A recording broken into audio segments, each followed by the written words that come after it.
Irmãos, graça e paz. Vamos retomar nossas aulas, do Reino de Deus. E tanto a gente vai estar trabalhando, como os irmãos já sabem, matéria do Guerreiro Ruz, como também um material do LED, livrozinho aqui é muito bom, viu? O Evangelho do Reino, que é estudos bíblicos sobre o Reino de Deus. Então eu quero considerar algumas coisas com que o LED fala aqui, e que é muito interessante. Entretanto, vamos só fazer aquele resumozinho, aquela síntese que a gente já viu. Que eu preciso entender o reino de Deus como um espaço geográfico com a presença do antirreino. Reino de Deus nos seus aspectos de preceitos da aliança. E reino de Deus no seu aspecto de espaço geográfico sem a presença do antirreino. E isso é importante compreender porque haverá textos nas escrituras que vão falar nessas esferas. Certo? Então é necessário que se tenha esse entendimento. Por exemplo, quando a gente vê aquele texto, arrepender porque está próximo ao reino de Deus. Então a pergunta é, que aspecto é esse? Será que é o aspecto do espaço geográfico com a presença do reino, com a presença, melhor dizendo, do anticristo? Do antirreino? Lógico que não, né, irmãos? Porque nesse aspecto de reino de Deus com a presença do antirreino, ele já é estabelecido, já. O que é que eu quero dizer com isso? Que a Escritura reconhece que tudo isso aqui é reino de Deus, que Deus governa sobre tudo. Mas alguém poderia dizer, mas como é que Deus pode governar sobre tudo se tem a presença do mal? Então quem pensa desse jeito e quem trabalha desse jeito, desconsidera esse aspecto do reino de Deus. O reino de Deus no sentido de espaço geográfico, mas também o reino de Deus entendido nesse aspecto com a presença do antirreino. Mas a Escritura não nega que esse reino é o reino de Deus. Tá? Por exemplo, nós temos um texto, para exemplificar isso aqui, está lá em 2 Crônicas 20, que diz o seguinte, vejam só. Depois disto, os filhos de Moabe e os filhos de Amon, com alguns dos meunitas, vieram à peleja contra Josafá. Então vieram alguns que avisaram a Josafá, dizendo, grande multidão vem contra ti da além do mar e da Síria, eis que já estão em Azazon Tamar, que é em Gedi. Observa. Então Josafá teve medo e se pôs a buscar o Senhor e apregou o jejum em todo Judá. Judá se congregou para pedir socorro ao Senhor, também de todas as cidades de Judá veio gente para buscar o Senhor. Pôs-se Josafá em pé na congregação de Judá e de Jerusalém, na casa do Senhor, diante do pátio novo, e disse, observe, ah, Senhor, Deus de nossos pais, porventura não és tu Deus nos céus, não és tu que dominas sobre todos os reinos dos povos, na tua mão está a força e o poder, e não há quem te possa resistir. Porventura, nosso Deus, não lançaste fora os moradores desta terra, de diante do teu povo de Israel, e não a deste para sempre a posteridade de Abraão, teu amigo?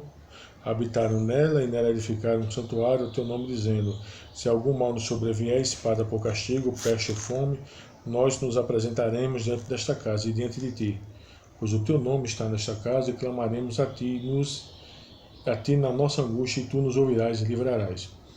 Então observa, o que eu quero destacar aqui é justamente essa fala de Josafá, quando ele diz, não és tu que dominas sobre todos os reinos dos povos, na tua mão está a força e o poder, e não há quem te possa resistir. Então, essa percepção que Josafá tem do Senhor fazer tudo isso, não invalidava, não anulava a presença do antirreino.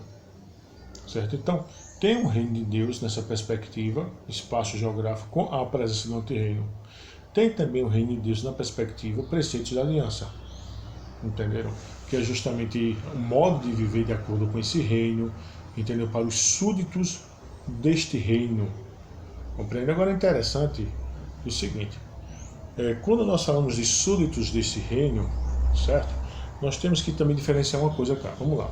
Se o espaço geográfico com a presença do antirreino, entendeu? É reino de Deus, então todas as criaturas são súditas de Deus. Só que tem súditos rebeldes ao Senhor, que serão condenados por isso, e tem súditos não rebeldes ao Senhor. Esses súditos rebeldes ao Senhor são condenados por isso, porque eles servem a um reino parasita que está dentro do reino de Deus. certo? Então, o segundo aspecto do reino de Deus, que é o viver de acordo com os preceitos da aliança, diz respeito àqueles súditos que habitarão no reino de Deus sem a presença do anti-reino, sem a presença do inimigo da igreja, do anticristo. Aí quando eu digo anticristo aqui, eu não me refiro a um personagem específico, mas a tudo aquilo que se levanta contra Cristo, tá bom? Então, pessoal, a fé hebraica cristã, ela expressa a sua esperança em termos do reino de Deus. Essa esperança bíblica não está na mesma categoria dos sonhos dos poetas gregos, mas sim no próprio cerne da religião revelada. A noção bíblica do reino de Deus tem raízes profundas no Antigo Testamento e se fundamenta na certeza de que existe um Deus vivo e eterno, o Deus que se revelou aos homens e que tem um propósito para a raça humana, propósito esse que ele escolheu realizar por intermédio de Israel. Portanto, a esperança bíblica é uma esperança religiosa, ela é um elemento essencial na vontade revelada e na obra redentora do Deus vivo. Nós temos também outro texto, certo, que eu quero ver aqui com os irmãos.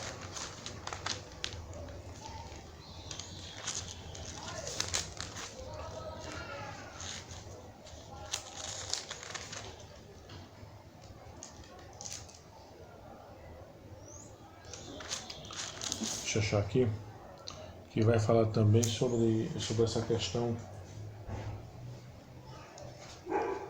tá? Que é justamente o 1 Crônicas, estava procurando aqui, 29, o 10, a partir do 10, veja só. Pelo que Davi louvou ao Senhor perante a congregação toda e disse: Bendito és tu, Senhor, Deus de Israel, nosso Pai, de eternidade em eternidade. Teu, Senhor, é o poder, a grandeza, a honra, a vitória e a majestade, porque teu é tudo quanto há nos céus e na terra.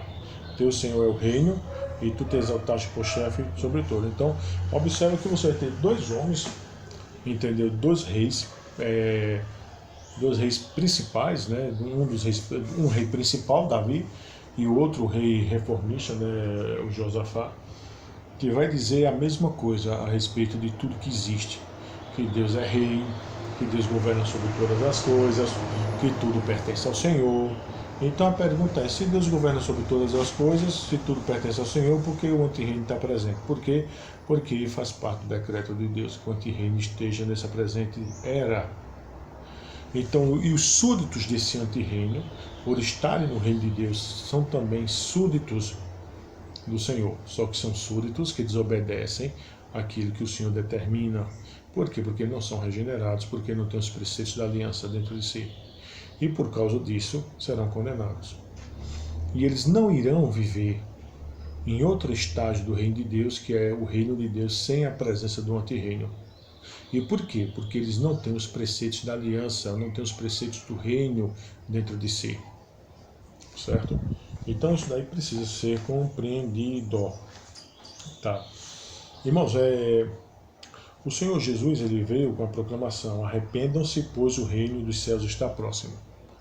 Pronto, é isso que eu quero que vocês observem. Essa fala de Jesus aqui, obviamente, não pode se enquadrar na mesma percepção que Davi e Josafá teve. Porque ele está dizendo que arrependei-vos, pois o reino de Deus está próximo. Então isso se refere a quê?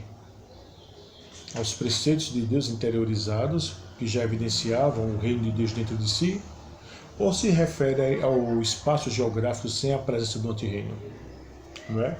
O tema da vinda do reino de Deus foi central na missão do Senhor. Certo? Seu ensino visava mostrar aos homens como entrar no reino de Deus. Certo? Observa, como entrar no reino de Deus? Será que essa ideia de como entrar no reino de Deus se refere ao mesmo pressuposto que Davi e Josafá tinham, de que o Senhor é o dono de tudo, o teu é o reino, tu domina sobre tudo? Não. Mas se refere a outro pressuposto, de ter as virtudes do reino interiorizadas dentro de si, que só quem tem elas são os eleitos. E essas virtudes interiorizadas dentro de si, que são decorrentes de uma vida regenerada, é que os levará como destino final para o reino de Deus sem a presença do antirreino. Tá? Então observa cá. As obras poderosas do Senhor pretendiam provar que o reino de Deus chegara a eles. Mateus 18, 28. Suas parábolas ilustraram para seus discípulos a verdade a respeito do reino de Deus. Mateus 13:11. E quando ele ensinou seus seguidores a orar, no cerne do pedido deles estavam as palavras: venha o teu reino, seja feita a tua vontade, assim na terra como no céu. Venha o teu reino em que aspecto? Seja feita a tua vontade. Que vontade? Vontade decretiva? Se for vontade decretiva, quer dizer que o que acontece hoje, Deus não tem domínio? É óbvio que essa vontade aqui não é vontade decretiva, é vontade de preceito. E vontade de preceito, quem é que pode executar a vontade de preceito de Deus? Só os eleitos de Deus. Correto? Então observa cá. O Senhor, na véspera de sua morte, assegurou a seus discípulos que ainda compartilharia com eles a alegria e a comunhão do reino. Ele também prometeu voltar à terra em glória para trazer a bem-aventurança do reino àqueles para quem o reino foi preparado. Então aqui o texto de Mateus 25, 31 a 34, de forma muito clara, já indica que esse reino aqui é justamente o reino, o espaço geográfico, sem a presença do antirreino. Certo? Então isso aqui, irmãos, é bem interessante nós termos o discernimento destas coisas. Certo?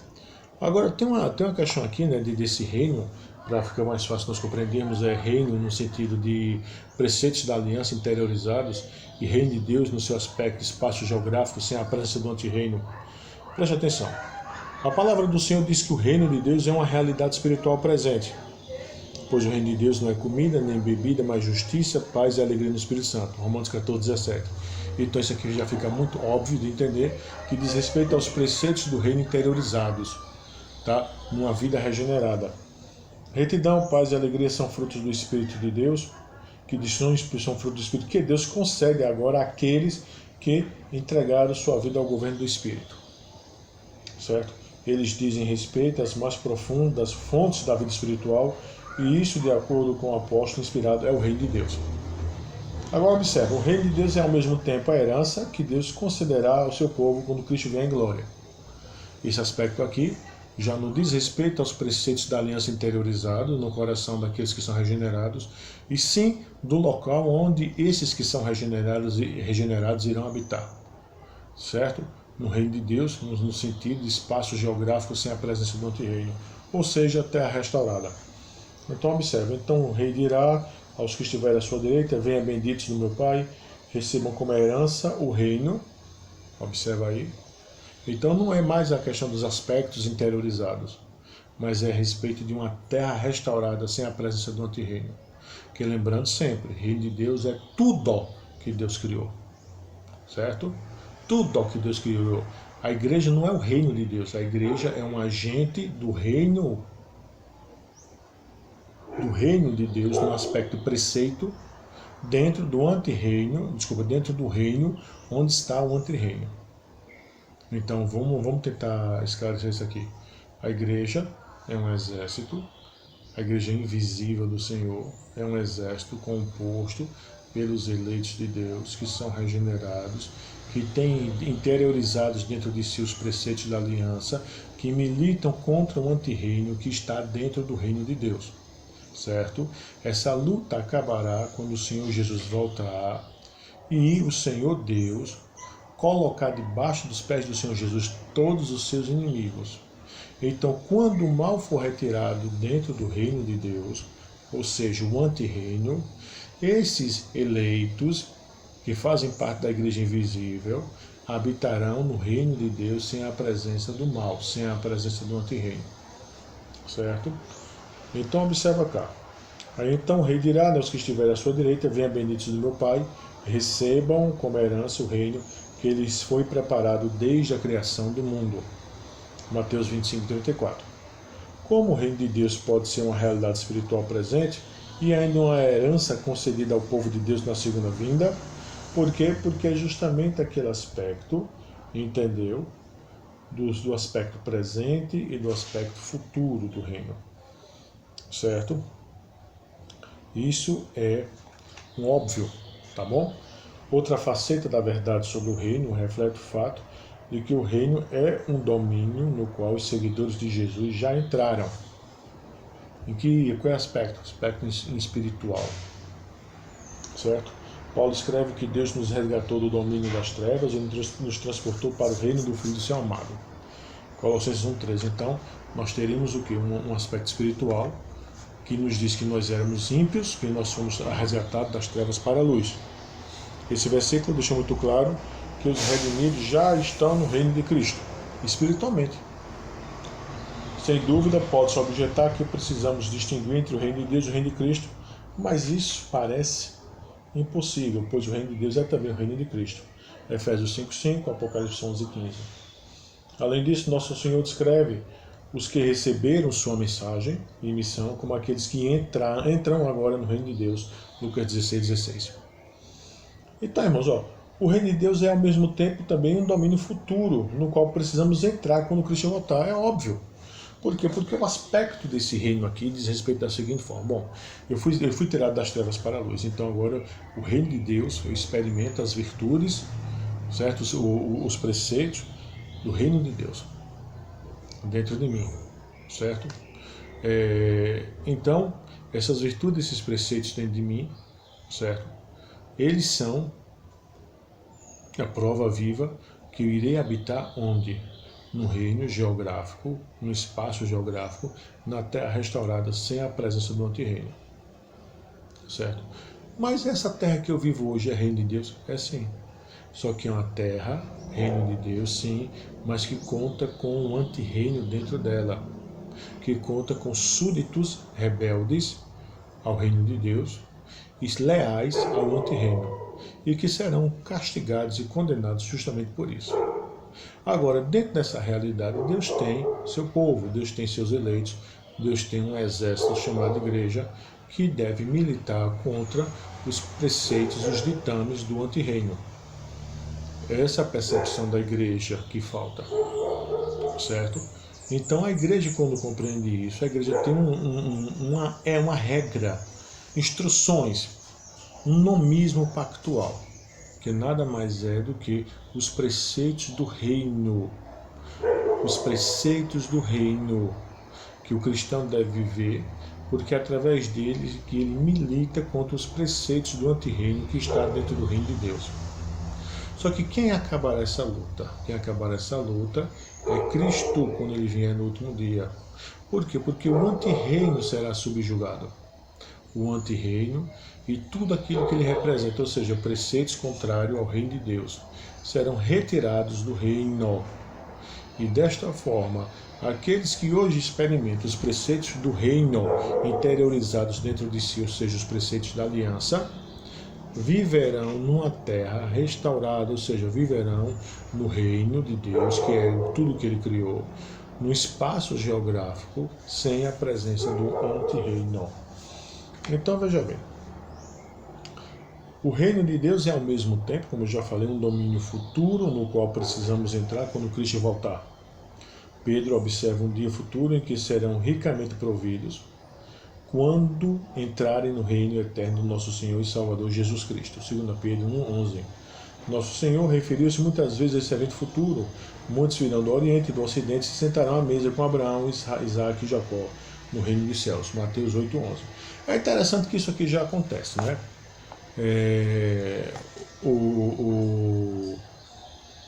O LED aqui ele coloca no futuro, mas isso já acontece.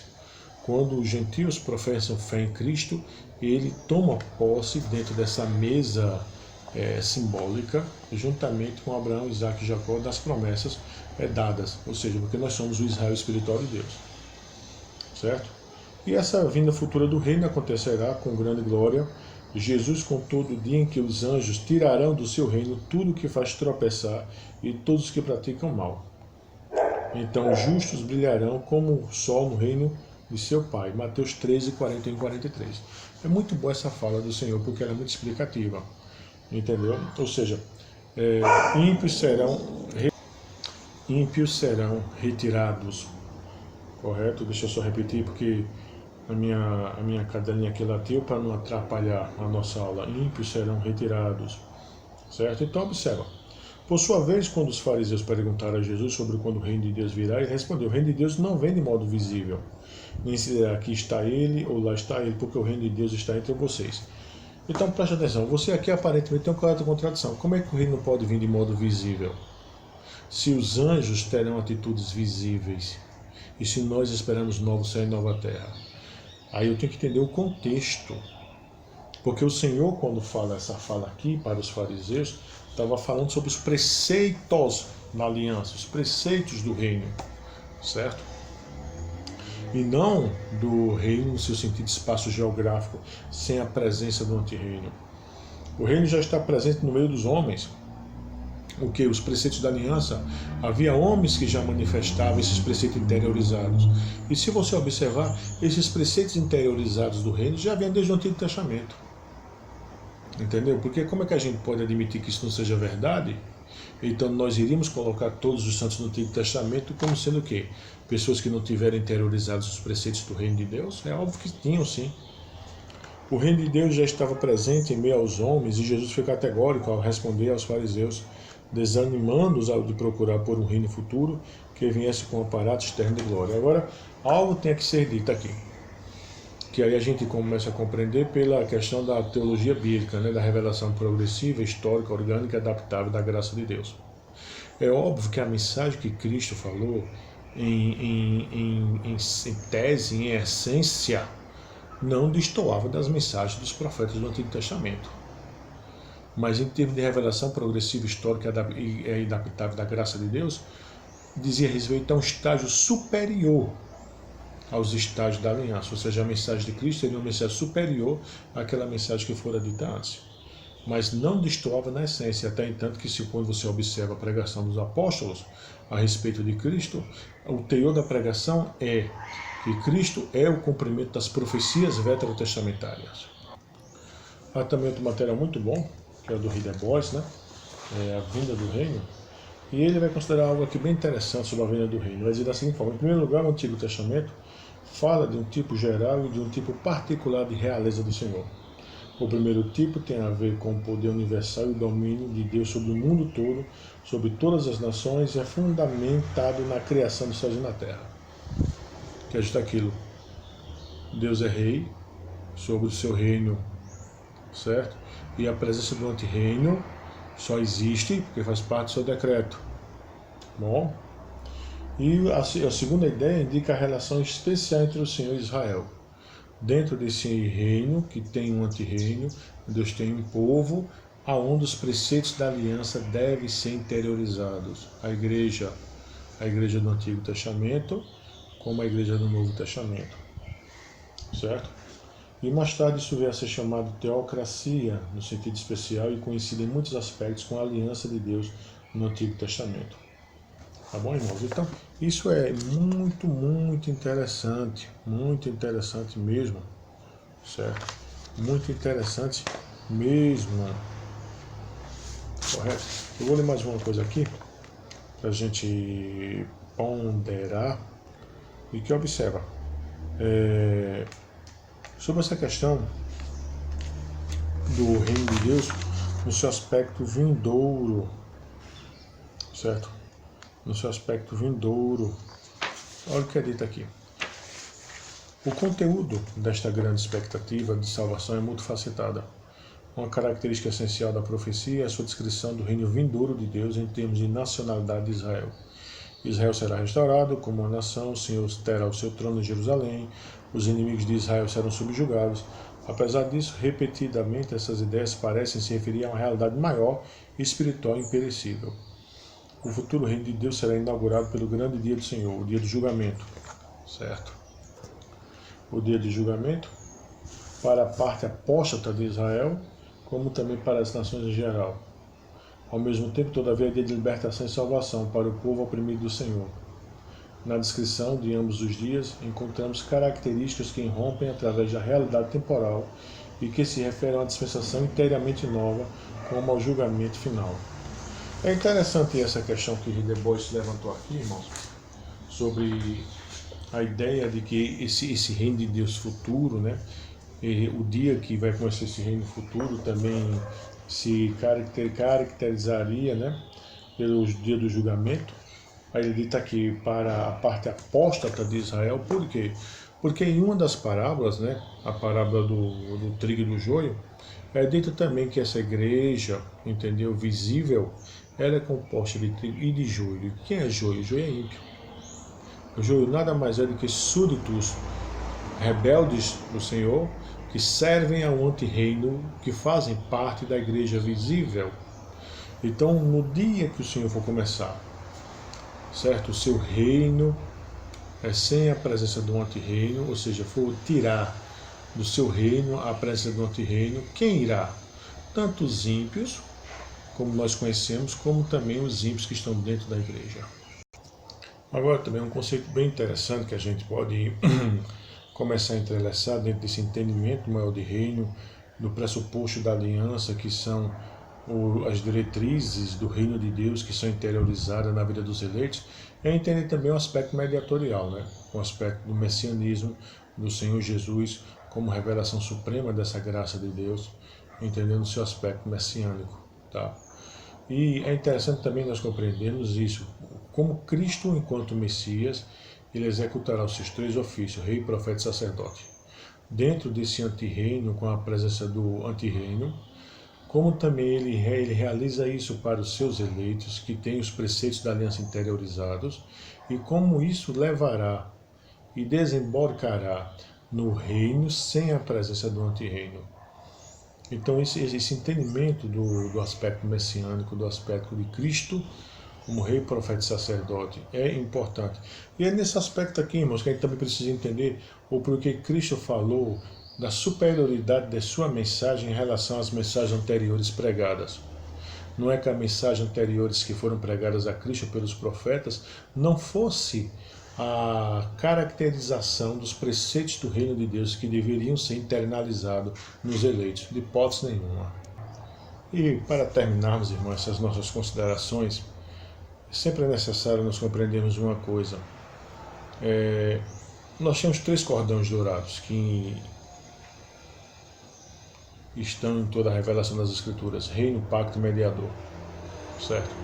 Entretanto, por exemplo, se eu der mais ênfase a um em detrimento dos outros dois, eu vou ter uma visão parcial de toda a revelação de Deus. Entretanto, mesmo que eu leve em consideração os três, eu preciso compreender que existe uma supremacia de um em relação aos outros dois. Por exemplo, se o meu viés de abordagem é a aliança, entendeu? Eu vou ser deficiente na compreensão do reino de Deus. Deveria chamar bastante atenção o fato do seguinte: tema proeminente do Senhor, o tema que o Senhor anunciou nos Evangelhos, reino de Deus. Então, isso, irmãos, deveria nos fazer-nos parar e tentar entender as coisas a partir de uma perspectiva de reino. Tentar entender a aliança dentro de uma perspectiva de reino como nomismo pactual. Tentar entender a perspectiva do mediador, Cristo como mediador por excelência, dentro dessa perspectiva pactual, mas dentro de uma perspectiva maior de reino de Deus. Nós deveríamos ter essa percepção. E sabe por quê, meu irmão? Porque, por exemplo, quando a igreja ela não tem essa percepção de reino, de antirreino, que tem que ser combatido dentro do reino de Deus, ela perde o sentido de sua existência. Por quê? Porque a ideia da igreja não é a ideia de um povo que está em colônia de férias. Não é a ideia de várias denominações e amor que os homens têm pelas plaquinhas denominacionais. Não é, irmãos, é um exército que está militando. Militando contra quem? Contra o antirreino, que tem como seu general o próprio diabo, que tem como exército súditos do reino de Deus que são rebeldes e que são leais a esse antirreino. Aquilo que a Escritura lá em Gênesis 3,15 chamará de semente da serpente. E essa semente da serpente, esses súditos do antirreino, todo o mal que eles geram, que aflige a natureza, que aflige os homens, todo o pecado, toda a blasfêmia, entendeu?